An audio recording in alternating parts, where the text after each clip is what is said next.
Nagluluto ka rin ba ng gulay? Bakit di mo subukan to? Bukod sa mura na, mabilis pang lutuin at napakadali lang bilhin. At di mo na kailangang igisa. At eto na nga yung mga binili natin sa palengke. Meron tayo ditong saluyot at meron din tayong alugbati at meron din tayong dahon ng ampalaya at patola. Kaya blanco na naman ang utak ko kung anong iluluto natin ngayong pananghalian. Kaya eto, bumagsak tayo sa paborito nating gulay. Kaya umpisahan lang nating paghimay-himay ang ating mga dahon-dahon at nalinisan ko na rin yung hipon, naalis ko na rin po yung kanyang bigote, pati na ang galamay, pati rin ang kanyang bituka. At ito na nga, sinunod na nga rin natin yung ating alugbati na amoy lupa, pero masustansya rin yan mga kapares.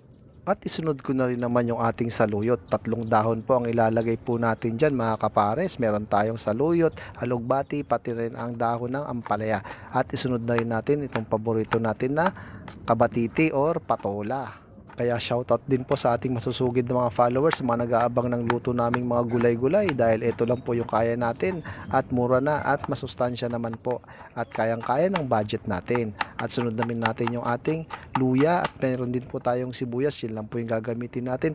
At natapos nga natin yung ating mga ingredients, kaya ito na po siya, sisimulan na rin natin yung pagluluto natin. Kaya sa kawali na may tubig ay dito na natin ilalagay yung ating aromatics na luya, pati na rin ang sibuyas. Saka naman tayo maglalagay ng ating bagoong na pampalasa. Tansya-tansya lang po yan, kayo na pong bahala, at pakukuluin po natin yan ng gusto. At pagkatapos saka natin ilalagay yung sagpaw natin na hipon at lalagyan rin natin yan ng konting bechin. At pagkatapos naman, sunod na rin natin yung ating patola at tatakpan lang po natin yan ng 1 minuto at pakukuluin po. At pagkatapos saka naman natin ilagay yung mga dahon-dahon natin. Sunod natin ilagay yung ating alugbati, pati na rin yung ating saluyot, at saka natin ilagay din yung ating dahon ng ampalaya. At nailagay na nga natin yung lahat ng dahon-dahon na yan, at pagkatapos aayus-ayusin lang natin yan at tatakpan po natin yan ng ilang minuto. At kapag kumulo na siya ng ganito mga kapares, luto na yan. Kaya ano pang hinihintay nyo? Mangantayin mga kapares.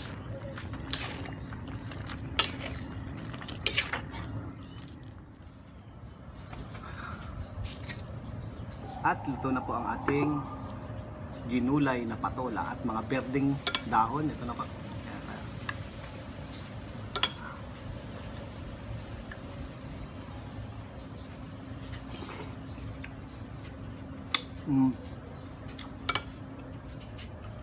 Mapait-pait.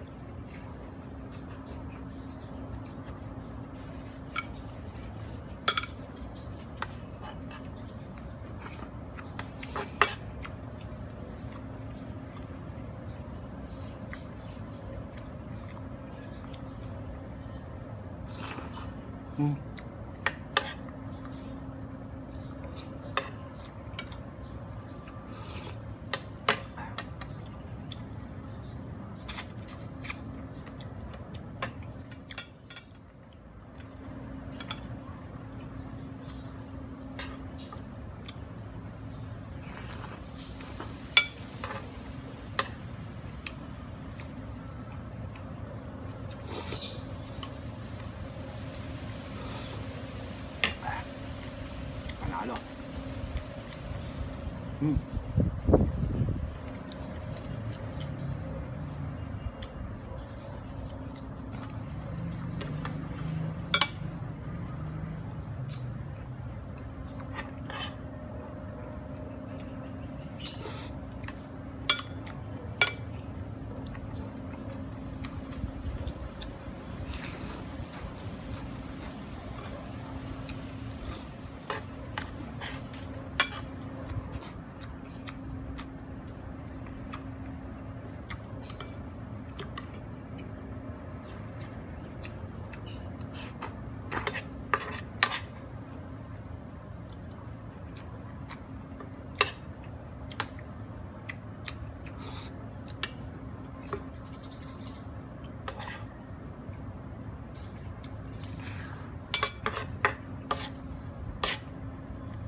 Mm.